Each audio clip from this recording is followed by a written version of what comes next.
বন্ধুরা দেখুন, এই সাজনা গাছের সাজনা পাড়ার জন্য একজনকে ডাকা হয়েছিল, কিন্তু সে পিঁপড়ার বাসা থাকার জন্য সে সাজনাগুলো পারলো না। তাই আমার বোনের জামাই গাছটাকে আগে ছাপা করে নিচ্ছে, তারপরে এবার এই সাজনা গাছে উঠছে। কেন কি গাছটা ছাপা হয়ে গেছে, তার জন্যই সে উঠছে, আগে উঠলো না। আর এবার ওপর থেকে ডালগুলো সে নিচের দিকে কেটে কেটে ফালাচ্ছে, আর আমাদেরকে বলছে তোমরা ছুঁড়ে নাও। তো এদিকে আমিও ছুঁড়ে নিচ্ছি, এদিকে আমার বোনও ছুঁড়ে নিচ্ছে। আর বোনের যে মেয়ে, সে বলছে মাসি আমিও এগুলোকে এক জায়গায় করে নিই। হ্যাঁ হ্যাঁ করো।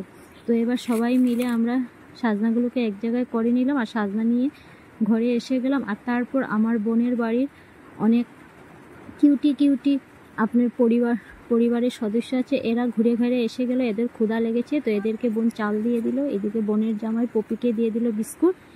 আর তারপর সন্ধ্যা হয়ে গেলে এবার বোন অল্প সন্ধ্যা কীর্তন করছে, আমিও সঙ্গে আছি। সন্ধ্যা কীর্তন শেষ হওয়ার সঙ্গে সঙ্গে বোন এসে গেল গরম গরম পকোড়ি বানাতে, আর আমি আমার বোনের মেয়ে খুব স্বাদে